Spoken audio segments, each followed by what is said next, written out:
Today we have for you Professor Rishikesh Krishnan, the Professor of Strategy at IIM-Bangalore, and he'll be taking the topic, the need for an innovative strategy, key consideration. The session is going to be moderated by Dhanrajani, the CEO and co-founder of AIQRATE Advisory and Consultancy. Before we start, I'd like to take a few housekeeping rules.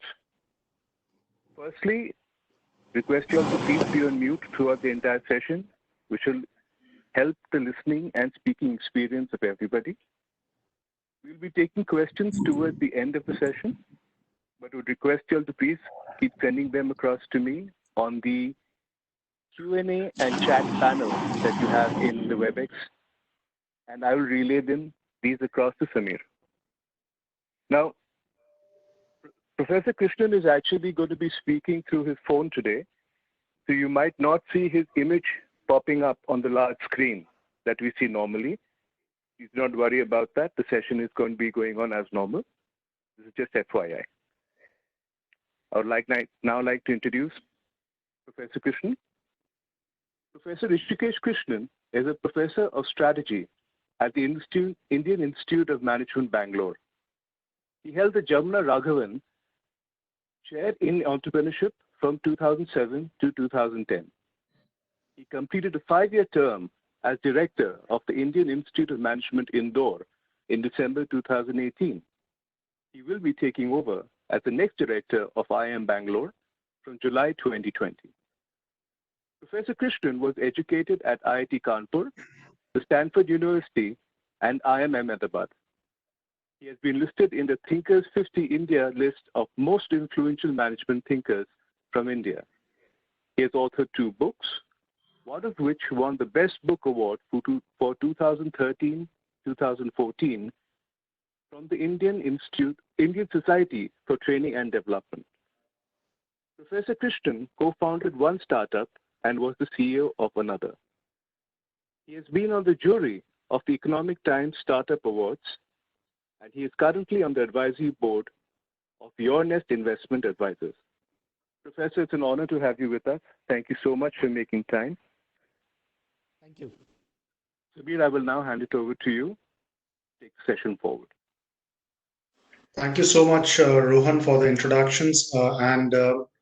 It's a privilege, Rishi, to have you at the CXO series. And must say, I think I've been seriously trying to get you in for this session for quite some time, and glad that it happened. And thank you so much for sparing time to do this session.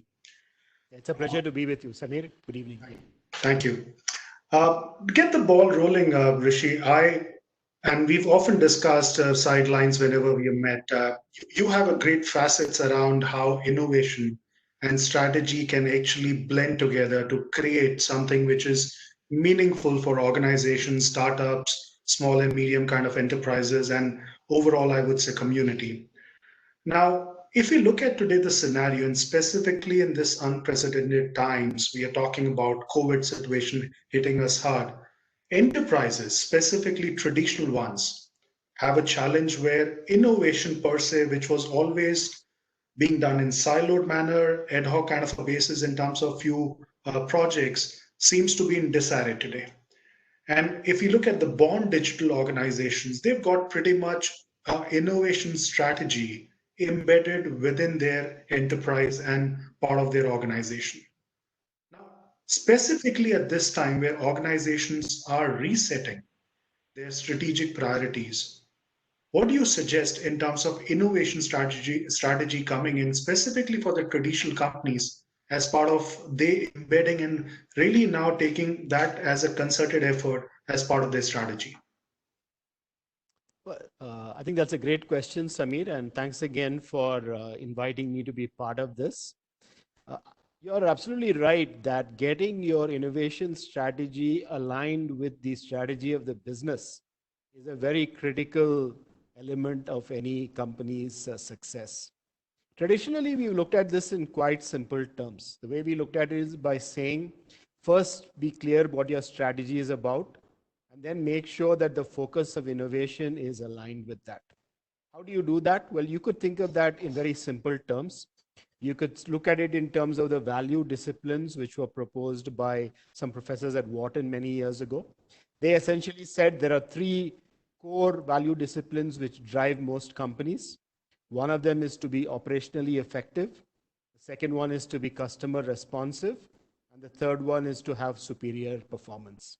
So if you look at these three, you will find that most companies have a predominant focus on one of them.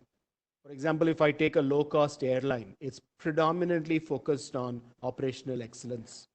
Or if I take a retailer, it's predominantly focused on customer responsiveness. Or if I take a company that's a high-tech company making the latest technology products, it's really focused on performance superiority. So if you clearly identify what your strategy is, then it really helps because you can then decide what kind of innovation you need to do. So typically a company which is focused on operational effectiveness or operational excellence tends to be more focused on process innovation because that's where most of the operational benefits come from.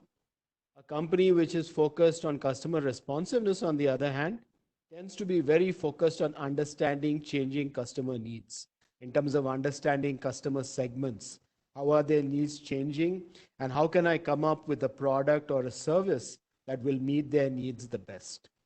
And the company which is competing on performance superiority tends to say, okay, how can I come up with that next product which beats all the other products on the critical dimensions which customers are looking for, whether it be speed, whether it be memory, whether it be any other performance parameter. So this is the way we have traditionally looked at the whole question of designing your innovation strategy. Of course, this doesn't mean that a company which is focusing on operational excellence won't do anything with customers or won't do anything on performance. Of course, those are important, but their predominant focus would tend to be on process innovation. That's what I mean by what I outlined to you just now. Okay, now you came to an important question about companies which are born digital and how they compare with more traditional companies which in certain ways are struggling to compete in these times. I think if you look at the digital economy, it has redefined innovation in multiple ways. One way in which it has redefined innovation is by widening the scope of innovation. Today you have business model innovation, you have completely new ways of achieving operational efficiency like robotic process automation. You have the options of trying to digitize even things which were not digital earlier, for example, using something like IoT and sensors. So in short, the number of dimensions on which you can innovate has just mushroomed. What has also happened along with that is that we have completely new technologies like artificial intelligence that allow you to innovate in completely new ways. Sure. Some people have said that AI is remarkable because it does two things. It's in one way, it's a technology in itself, and another, it's a new method of invention. So when these two combine, you essentially have many new ways of innovating. So what the digital companies have been very good at doing in a way is integrating these different methods of innovation together, focusing on creating stickiness with customers in much better ways, looking essentially at how can we use customer data in a much more intelligent way to provide an experience that customers really value. And in a way, they've also changed the way innovation is done, because if you remember a traditional company, let's say a traditional consumer product company, it would spend a lot of time trying to observe what customers are doing. They would look at deep immersion. Not that those things have gone away, but today in the digital and data economy, you have a lot of data which you can access, which sometimes obviates the need of that kind of deep immersion. So they've really got a model now where they can innovate almost in real time using the data that they are getting from customers. And the last point I would make in this context is that one of the important elements of innovation has always been experimentation. But in the traditional economy, experimentation was often complex, expensive, difficult to do. There was fear of failure, things like that. But what we are seeing here today is that things are very different. We are seeing that in the digital and data economy, you can do experiments very easily. You can, just do experiments on the fly, more or less. So the cost of experimentation has come down considerably, which has really changed the way innovation is done. And of course, the fact is that because experimentation is so easy, if you don't experiment, you're actually in trouble. So you need to experiment almost all the time, both the kind of open-ended or divergent innovation, as well as the A to B testing kind of convergent innovation. And I think the challenge for our traditional companies is how to incorporate this whole experimental approach into their operation. I mean, in a Google or a Facebook, they're doing hundreds of experiments all the time. How does a more traditional company get this philosophy and this practice of experimentation as an integral part of the company? Sorry, I've gone over multiple things in a short time, but maybe No, we I think you touched three dimensions, and I want to peel off each one of that and actually take your insights. The operational excellence piece, what you said, the customer experience, what you mentioned, and also the business performance side. Specifically, and you laid a very good foundation in terms of what it means in terms of the larger strategic pie of innovation, and I'll discuss that particular thing towards the later part of the conversation. Customer experience piece today, Rishi, is very paramount, as you also mentioned about a lot of data being available. Today, we are reaching to a stage of personalization, a very immersive, very kind of a, let's say, kind of a micro segmented experience for the customer, to the extent companies are looking to create different kind of products for different segments for customers. Now, innovation over there, specifically for customer experience, is also a facet where strategically many get it, and most of them actually fail also because they don't realize that customer experiences and preferences and behavior also change. So for the companies which are at a cusp where they are still trying to innovate on the customer experience side, what is that you suggest? What do you feel what is happening in the current environment and marketplace? So I think the challenge there is to, once again, really look at what is the customer looking for in the experience and trying to understand that well. For example, certain companies just have this philosophy that, I was reading about Indigo, for example, a low-cost airline in India.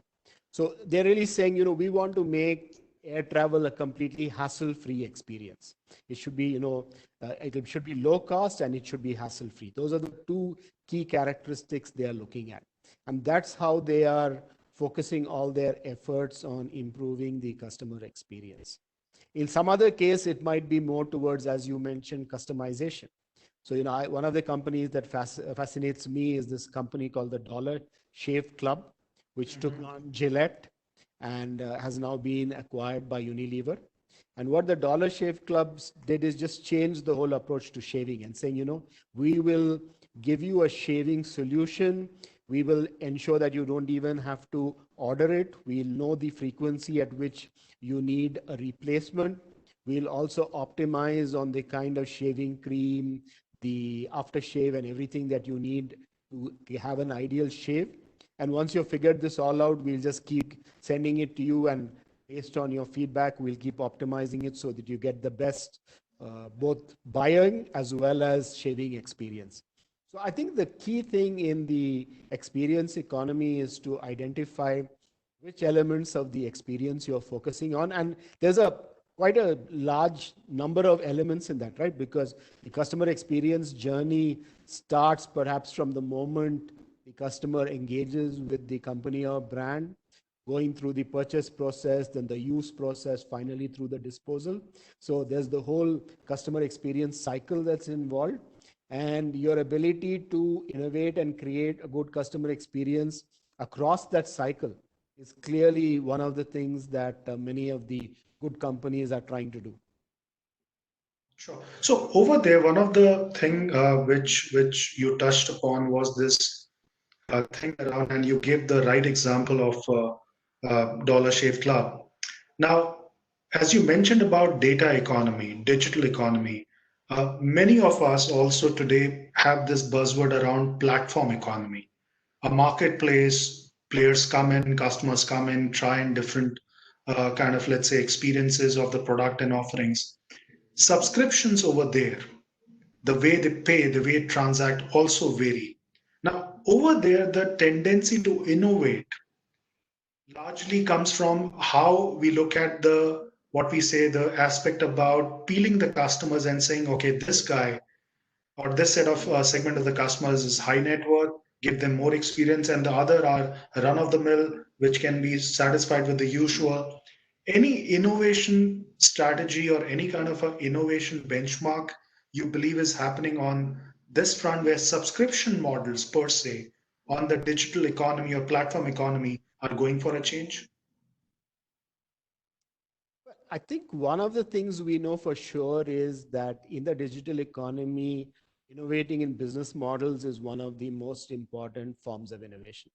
Right from the time that Google became successful, the importance of business models has been quite apparent.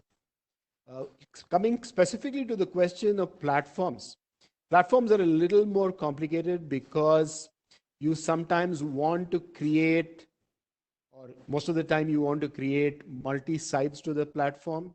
Some side of the platform, maybe you want a lot of participation, but that may not be the side which actually gives you the money. So you might actually have to subsidize that side of the platform so that they actually come on board. But then you have somebody else who is willing to pay that money to subsidize those people coming in. So essentially, I think you have to really understand the dynamics of the network economy. You need to know where do you need large groups of people on your platform. You need to understand their willingness to pay. And then you need to be able to figure out, okay, which side do I need to subsidize? Which side can I actually make the money from? And of course, this involves a little bit of experimentation sometimes to figure out what is the best way of doing that. But that's essentially, how most of these platforms work and how they have figured out things over time. Wonderful. So, shifting gears, and I want to pick up the second dimension, what you mentioned as part of your earlier narrative, operational excellence. Now, a discussion around operational excellence, Rishi, without the aspect of discussing Amazon model will not work out. So we treat Amazon as a template in terms of operational excellence. And so, of course, have been multiple companies, whether it's Flipkart or let's say the Swiggies or let's say the other kind of, let's say, new age companies. The problem with the operational excellence, if I call it a problem, is how do you kind of make the supply chains very fluid over there? And the reason I'm also asking, because many of the participants have already started posing a question, which I just picked up while you were saying, in this situation where most of the companies during COVID got exposed to the supply chain issues. Now, if they have to rebuild an innovation quotient in supply chain post COVID, and really talking about creating a new template of operational excellence, what that would be? I think that's a very important question, Samir, but also quite a difficult question. See, I think if you just look back at the COVID situation, and here I'm talking about India because that's what I'm familiar with, Sure. you'll actually see that for the first 2 or 3 weeks of the lockdown, it's actually the local suppliers who did much better than the big, highly integrated supply chains. I mean, for example, in our locality here, we survived because local distributors were able to get products across, and it's not really the big online retailers who were able to reach the customer. I think there were multiple reasons for this. One was simply that the smaller local guys were much more flexible. In a way, they were able to deal with the rapidly changing regulatory structure very fast. It wasn't only about the supply chain. It was also about dealing with regulation and the fact that regulation was changing at a pretty fast clip. Also, I think one of the big challenges was that many of the big companies, you mentioned Amazon, for example, they have essentially tweaked their supply chain to be extremely efficient. I mean, the whole focus has been on efficiency. But I could clearly see, here in Bangalore, for example, that when they really managed to start delivering once again after the lockdown started, they had to make big changes in the way they were doing deliveries. Even in terms of the local logistics, the guy who was coming to deliver, his route, how he was dealing with different recipients, all of these things had to change. And I have a strong suspicion many of those changes may not have been ideal from an efficiency point of view, but they were simply essential in order to make the deliveries possible. So, I mean, in short, what I'm perhaps trying to say is that traditionally, in a very ideal situation, you tend to focus on optimizing efficiency, and this goes very closely with the operational effectiveness piece that I was talking about earlier. In the process, you often have very low stocks and inventories in the pipeline. You typically have just enough inventory to meet the requirements because you're trying to hold as little inventory as possible to keep costs down. You're looking at very efficient movement of things.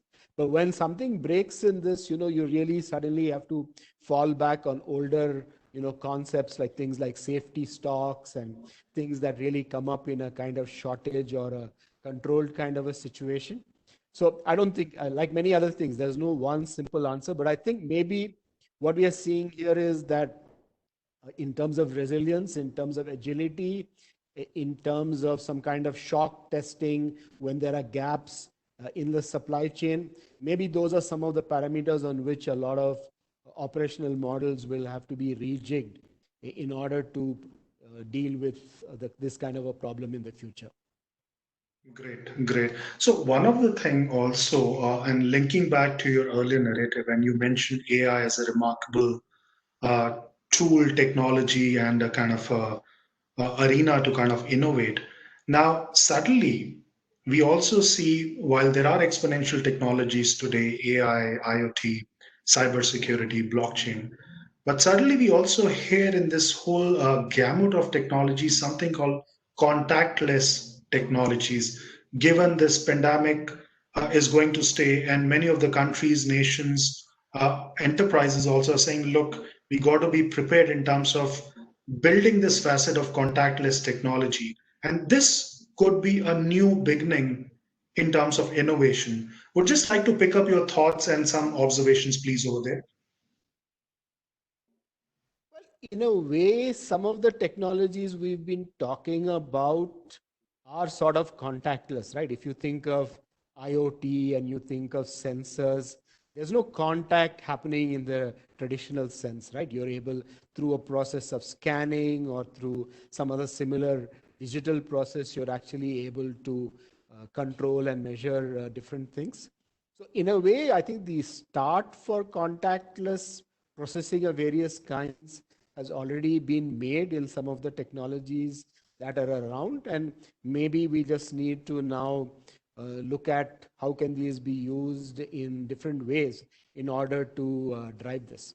Of course, there'll be more traditional ways. I, for example, see a lot of people trying to make things like contactless sanitizers, so that you just, you put your foot on a pedal and I you... was about to say that, like, if you blend to you rightly said, if you blend that with social distancing, then no touch kind of a, let's say, things. So I think the whole scenario changes over there. Yeah, but I have a feeling that with some repurposing, Sure. many of the technologies we've been talking about, and I can particularly see the relevance of IoT there, that we should be able to move many things into the contactless domain as well. Wonderful, wonderful. So one of the things over there, and I'm just shifting another dimension, innovation culture, and I'll come to a whole section of innovation culture, which I want to spend some time with you. But many of the CXOs also believe innovation culture is also manifestation of using accelerators, incubators, and collaborating with external players. Is that model successful in your observation, or there are different ways to kind of build and sustain and rather kind of augment the innovation culture? If you look back at the way companies have been managing innovation, maybe in the last 10 years or so, we've seen one interesting thing happening, that a lot of the incremental innovation seems to have got pretty well embedded in the company. But many companies have been struggling when it comes to more ambitious bets and when it comes to innovations which have larger risks involved. So one of the challenges has been, how do you drive that kind of innovation? Because that's also an essential part of the innovation portfolio. So obviously, when lots of people, even within the company, are coming up with ideas, you need a way of testing out those ideas, incubating them, and taking them forward. And therefore, things like incubators and so on, even within companies, have to a degree become popular. Of course, now, ever since the startup boom, I mean, and again, here I'm referring perhaps a little more to India, but I think it's true globally as well. Since about 2014, we've seen a lot of startups coming up with pretty new and exciting products and technologies and approaches. And particularly because of the threat of disruption, many large companies have been feeling the need to collaborate and work with these startups so that they don't get blindsided by any of the new technologies or innovations that these startups come up with. So one of the models we have seen, as you correctly identified, is the whole approach to work with startups through creating accelerators and various other mechanisms to work with them. Now, I've seen a few challenges in making these things work. One challenge I've seen is simply in the identification of which kind of startups really fit with your accelerator. Do you really have a good set of criteria on how to choose the startups which you want to help accelerate? Second, how are you connecting those startups to your business? One challenge many companies face is that the part of the company that's dealing with the startups is not really the part of the company that's driving the business. I mean, you usually often have a separate team which is running this accelerator activity, which of course does bring in the business people from time to time, but they are the ones who are sort of interacting with the startups on a regular basis. So one disadvantage of this is that the startup does not have sufficient connect to what's happening in the business or the company. So essentially, I mean, at some level, in many companies, it looks like this accelerator stuff is a bit of a fad. It's really, just another way to sort of say, okay, we are keeping up with the times. But the integration of the startups' ideas, or even, taking advantage of them and those ideas going into the business, doesn't happen because they don't have the right structures in place to really make that happen. Sometimes it's also disadvantageous for the startups. I remember in a recent event I was attending, the company which was running the accelerator was saying that sometimes the startups also get distracted and lose their way when they become part of a corporate accelerator, because the company is telling them something, this may not have be quite in line with what they had originally intended. They feel maybe the company has better advice. They start chasing what the company is saying, but maybe the company doesn't really have that great advice. So sometimes at the end of it, you've neither made an impact in terms of getting more closely aligned or integrated with the company, and you've at the same time also lost whatever energy and zest and all you brought in with your idea in the first place. So it can be sometimes a lose-lose proposition as well, which is something you need to guard against. Very, very valid thing what you said. And you mentioned about startup. I want to just kind of off the cuff take one kind of response from you. So given that there are two startups and you actually have seen a lot of startups, you've kind of been a part of the juries over there and also have met a lot of these founders. So let's say there are two startups and both of them are claiming to be on the cutting edge side of the innovation on the customer experience. And I'm just building it up. And both have the same platform, same functionalities almost. And you evaluate them one by one, of course, in confidence. In your view, given all the factors are same on the innovation, how would you say that, okay, which startup is better than the other in terms of really looking at that strategic lens and look, this is the feeling of the innovation which this particular startup has done and this has not done. What's your viewpoint over there, Rishi? So my viewpoint in such a situation would be to look at the startup which is more market oriented. A lot of startups tend to be very technology oriented. They get excited by the next technological advance, but at some point of time, they lose sight of how this is going to be useful to the customer. What problem of the customer are they solving? How are they solving it in a more unique or distinctive way than other solutions which already exist in the market? So I tend to be inclined towards those startups which are integrating market and technology well. Now you might immediately ask a question, well, the market doesn't always know what it needs. You might quote Steve Jobs to me and things like that. But my own sense is the companies which are going to be able to go out on a limb and drive a technology because they think they're obsessed with it and they're going to really make that work. There might be a few of them, but I would generally think that a company which is able to align or adapt its technology with the market and with customer needs and with solving a very clear customer problem are more likely to be commercially successful. Wonderful. So market relevance, to your point, and maybe addressing that market and then creating that set of innovation is what you suggest, It's a right? kind of iterative process. I mean, Sure. you need to understand the need and see how you can adapt the technology. Then maybe you go back to the market. Sometimes you might have to move. Maybe the particular market you're addressing is not the right market for the technology you're working on. Then maybe you need to move to a different application where the alignment is much better. That's where good investors and VCs and so on can really help you find that good market fit where your work is really likely to click. Wonderful, wonderful. So strategically, Rishi, and if I take a very, very different facet of discussion, going back to the theme what we started. Now, one of the bane and contention for many of the organizations today is, okay, the board sits, the CXOs are there, and suddenly the strategy to innovate comes in. Maybe some set of the C-line executives are creating their own strategy, and then it becomes a kind of a, let's say, net piece together. Now the question over there comes in, who implements, who starts looking at kind of breeding that particular innovation kind of a led atmosphere or the ecosystem, and finally, how does the whole matrix of measurement happens? Now, some of the organizations have chief innovation officers and some don't. But the existence of this quintessential question comes in, who should be managing innovation strategy?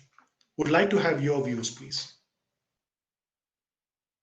I would tend to think that ultimately the CEO will have to drive innovation strategy because there's a very close link between the strategy of the business and your innovation strategy. That's what I tried to outline right at the beginning of our conversation.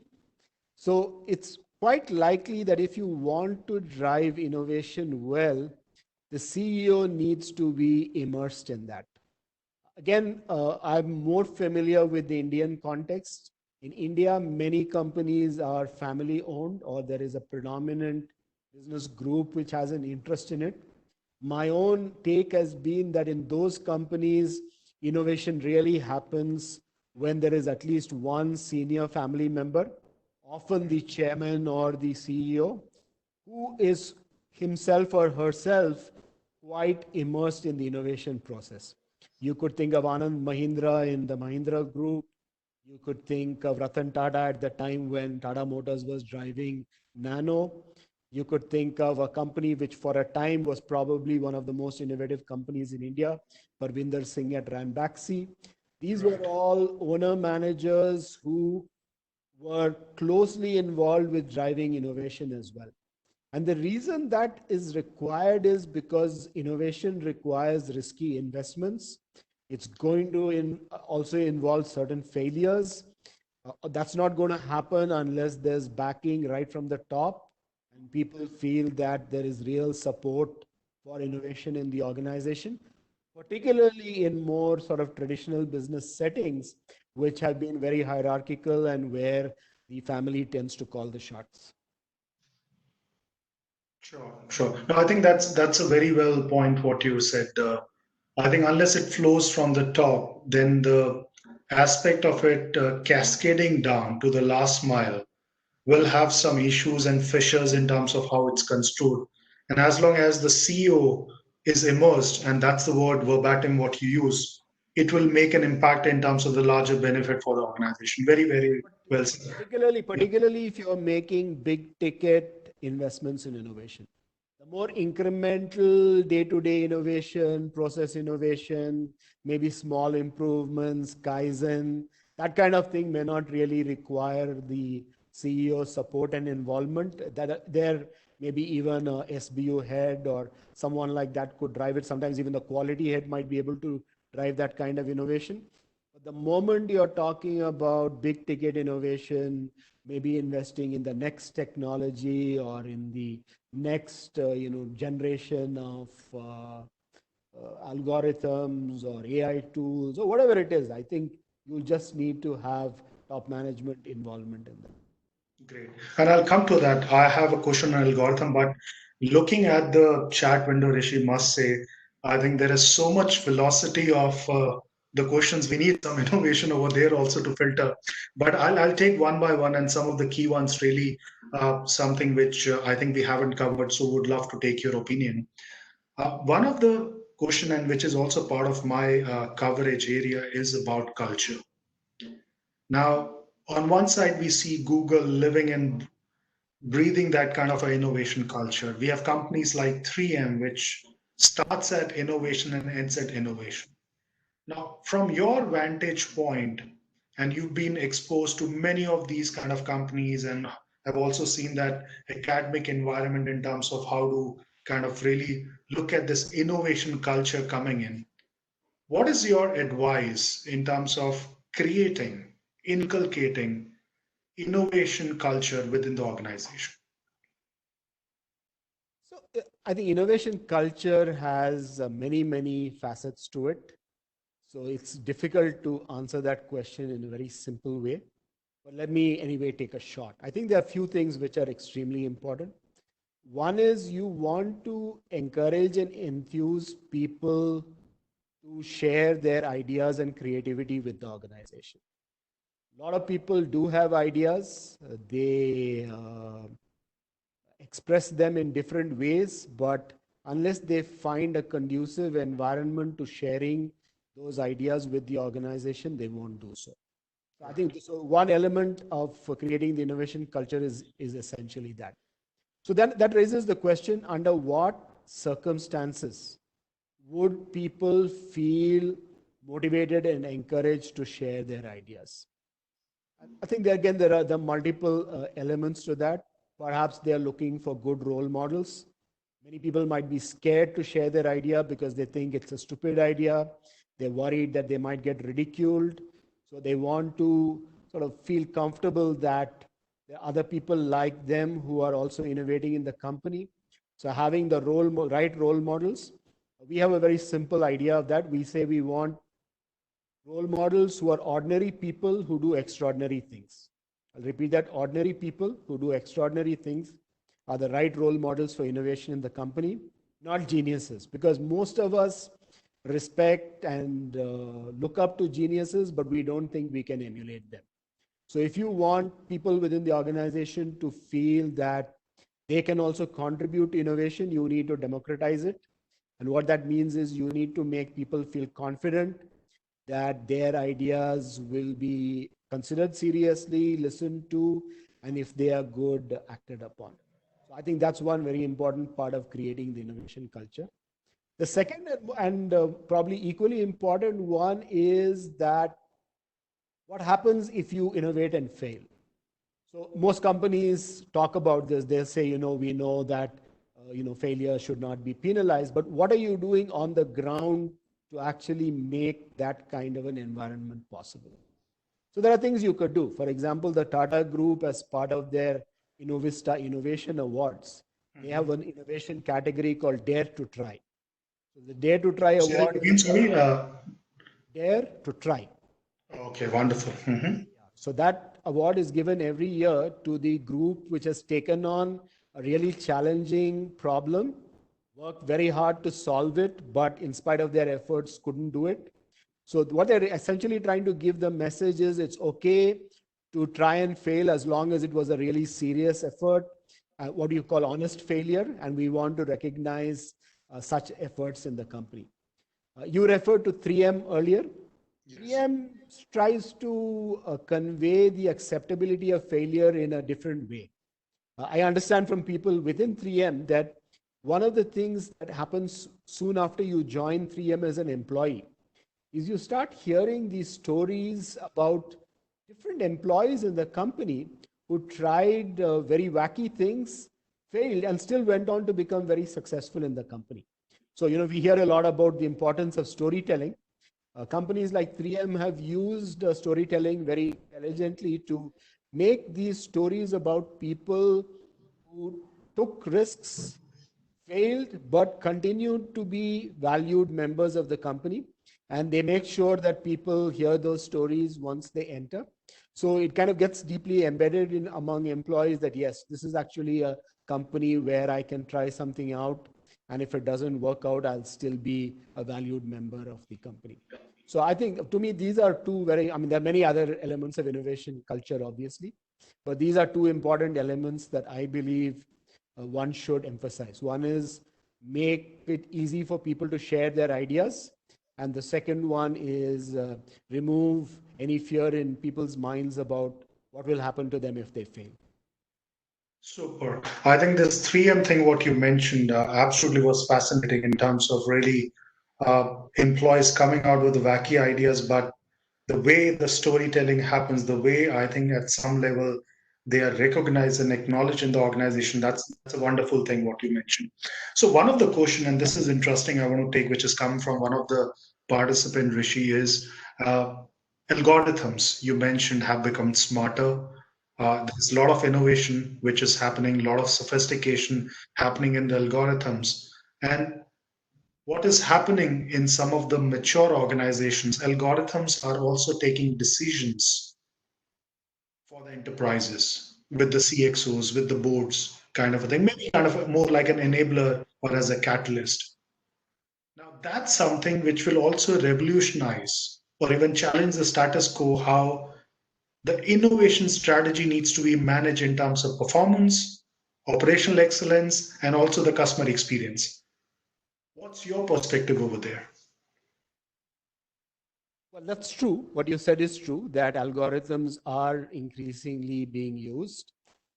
Of course, it's not completely new because, in a way, analytics has been around for quite some time, and some facets of analytics have used quite sophisticated algorithms. So it's not completely new. But yes, the idea that machines can start taking pretty important decisions for the organization, sometimes that's an unsettling thought.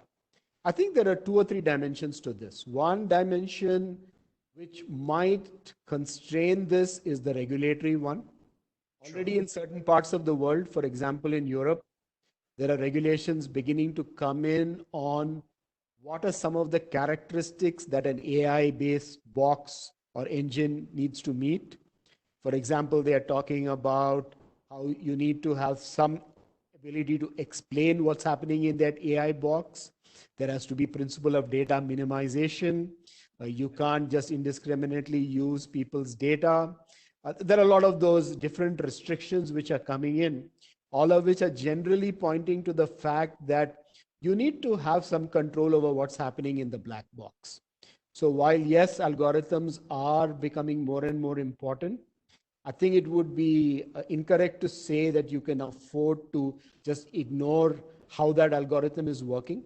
And particularly the regulatory changes we are seeing in Europe are increasingly demanding that. And one of the reasons they're demanding that is they want to make sure there is no discrimination. They want to make sure that, some of the things we try to keep out in the legal system don't kind of creep in through things like AI algorithms, which might be treating different people in a different way. So you want you want consistency, you don't want discrimination, and associate issues associated with that.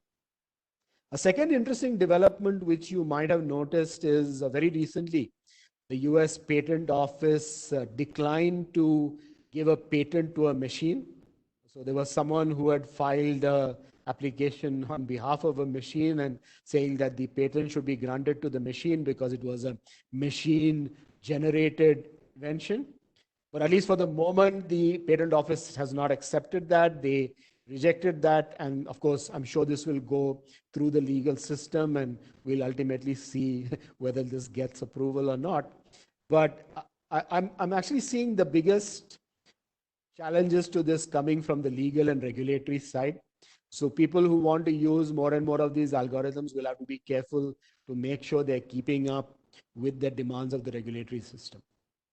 Very well said. I think this point about US aspect, what you took, I think it's quite topical, and I think that I think very well answers the question. What you responded. One of the question, Rishi, and this is at the intersection of academics and enterprise. The question is more from in some of the countries like Israel and China. The moment the academics are producing innovation-led research, it's lapped up by the industry. New products, new kind of innovations happen, new services. Does India have that capability to kind of fast track that thing? We all know that it's not happening to the extent what it should happen. Can India fast track this thing? Do you think some government intervention needs to happen, or corporate or academic needs to sit together? I think at one level, it's a question of both supply and demand. But I think there's some good news also. The good news is that we have seen in the last 6 weeks of the COVID crisis that Indian academia at least has shaken off its reluctance to get its hands dirty and has plunged into creating a lot of interesting products. So I've seen multiple IITs getting into personal protective equipment, ventilators. IIT Delhi, I think, even now has a PCR-based testing kit for the COVID virus. So we've actually seen in pretty short order many of these institutions sort of getting their practical act together. What this suggests to me is that the ability to do more practical things certainly exists in these institutions. It's just that maybe that's not their priority in the normal course. So what do we need to do to address that? So I'm enthused by one approach I've seen in recent years, and that is the startup policy of IIT Madras. So IIT Madras now has a formal startup policy where they're encouraging faculty and students to be part of startups. They're encouraging faculty to take their ideas and put them into commercial application. They're encouraging students right from the early stage, I think almost from the second year onwards, to get involved in more application-driven projects. This is a big change because historically in our educational institutions, the only thing that was valued was teaching and publishing research papers. But the whole dimension of applying your knowledge to solve problems outside, it was maybe appreciated, acknowledged, but it wasn't an integral part of the overall assessment process of faculty and students. So we are beginning to see that change, I think, and I'm hoping that the experience that people have had during the COVID crisis will enthuse them to continue to work on applications even after the crisis is over. I'm hoping that more institutions will come out with the kind of startup policy that IIT Madras has developed so that working on startups and commercial applications becomes a legitimate part of the academic activity of the institute. And of course, finally, yes, you're right. There is the demand side as well. The demand side in India has also shown some flexibility during the COVID crisis. I have one favorite example. So you probably know that the first company in India to develop a PCR kit and get it approved was a Pune-based company called My Labs. And my labs developed the kit, I think, about a month ago. But then being a small company and not that well resourced, they were facing the challenge of how do we scale up? Who came in to help them? Well, there's India's largest vaccine manufacturer. He's a privately held company also in Pune called the Serum Institute.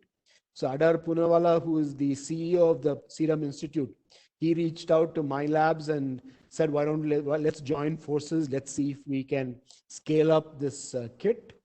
And finally, both of them together managed to get in Syngene, which is from the Biocon group, which has a lot of experience in doing research for foreign companies, and also has some ability to make reagents and other inputs which are required. So now the three of them are scaling up the technology that MyLabs has developed. And I read some media report to say that MyLabs testing kits are now, they're no longer in hundreds of thousands. They're actually being made in lakhs now. So they're actually been able to scale up to that level in a very short time. So this suggests to me that even India's larger companies are getting more flexible. They're willing to work with startups. They're willing to sort of get into this kind of risk sharing kind of agreements. They're willing to use their expertise to scale up. And we've seen many other examples of that from Mahindra, from Maruti, from a whole range of companies. So I think that gives me some optimism that even after this crisis is over, we will see larger companies playing a bigger role in innovation.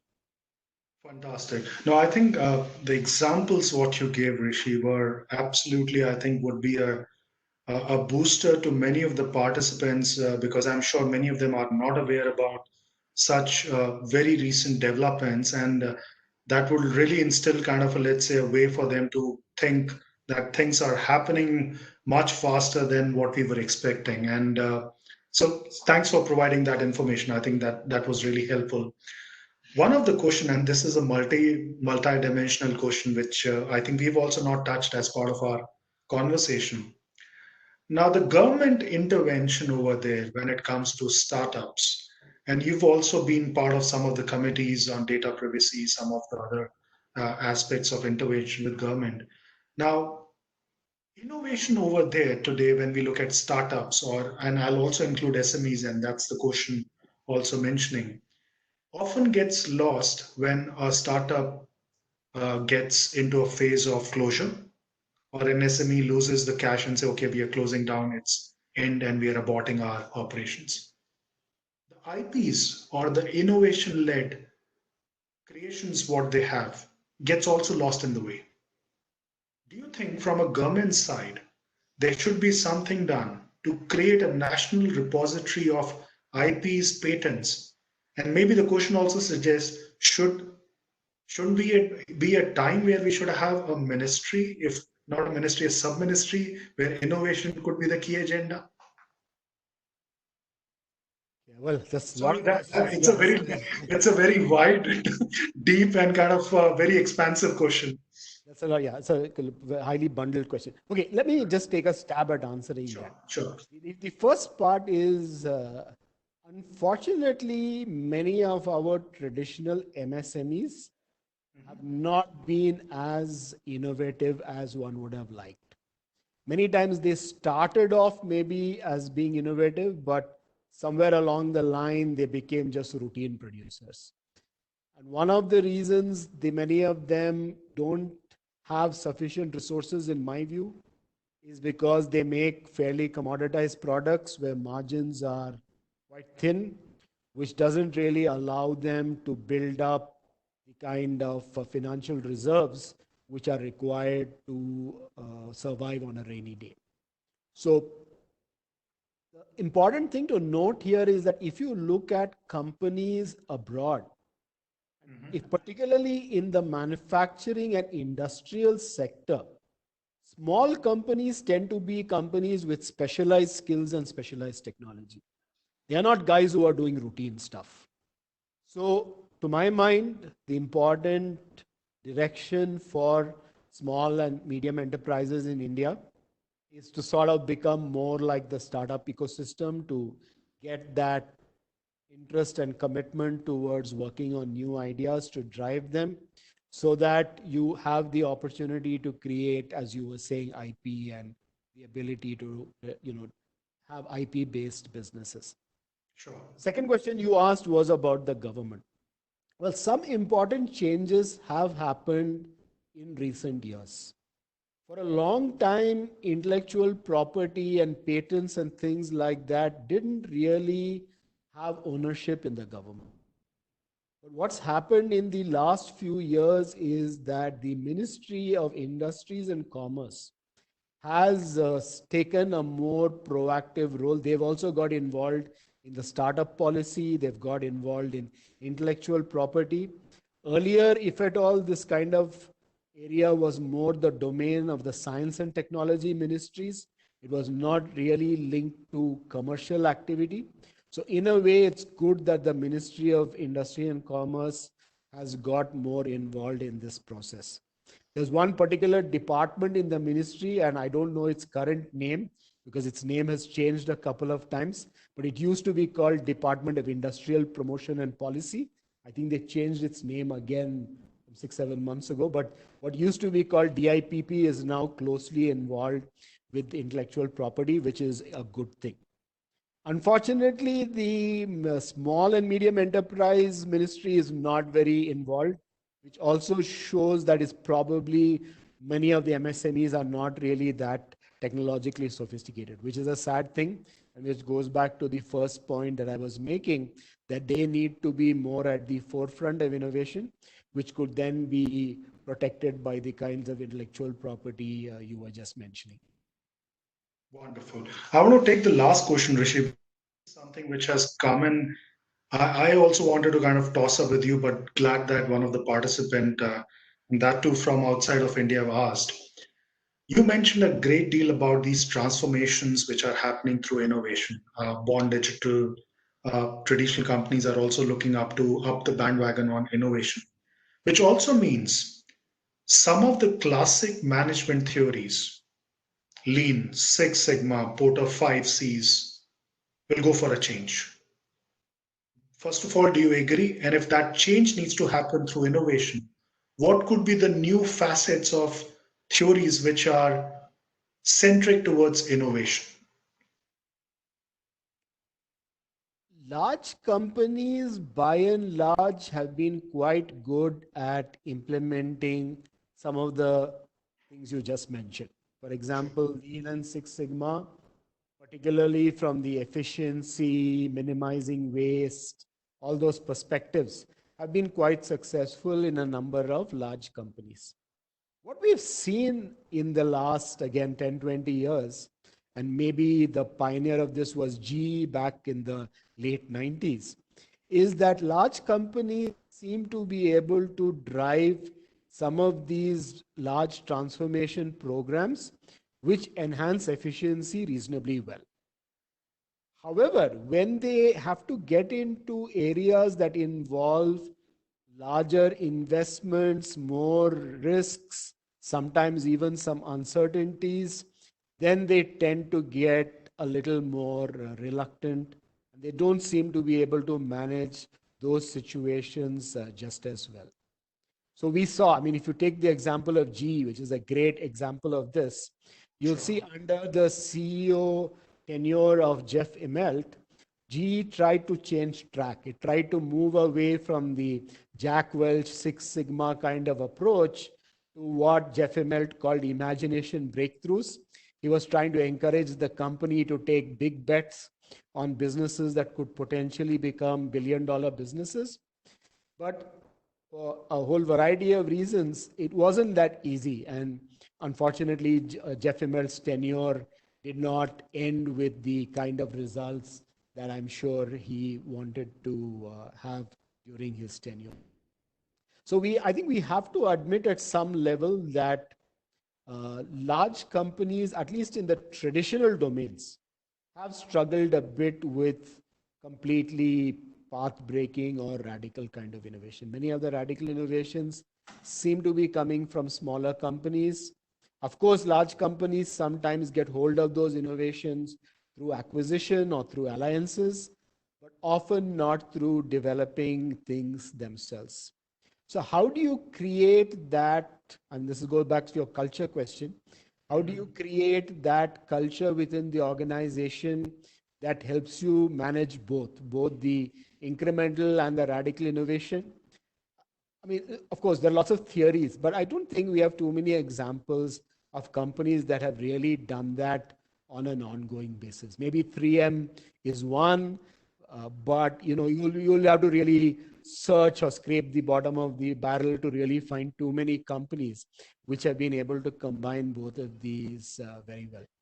That is certainly, I think, in response to the question, an organizational design challenge, because to have both incremental and radical innovation in the same company means almost perhaps like having two cultures running in the company, which is not very easy. Sometimes companies try to do that by setting up skunk works or having different divisions or different businesses.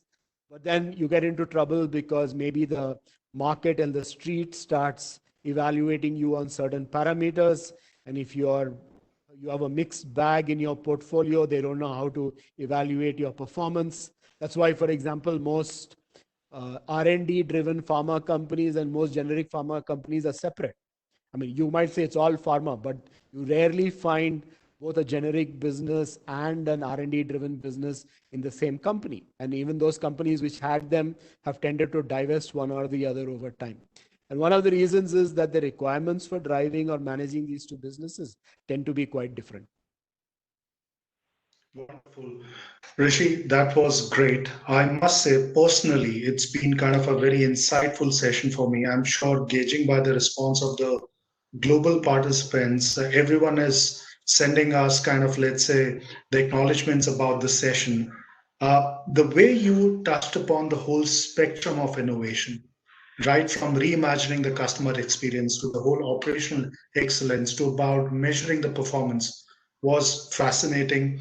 So much of anecdotes, so much of examples. I think in the end, if I have to just summarize, this was Professor Rishikesh Krishna's playbook for innovation strategy in 60 minutes. Thank you so much for your time. It's been an honor and privilege to have you at the session. And thank you so much again. Thank you so much, all the participants. Thank you, Samir. Thanks for inviting me. Pleasure. Yeah. Thank you.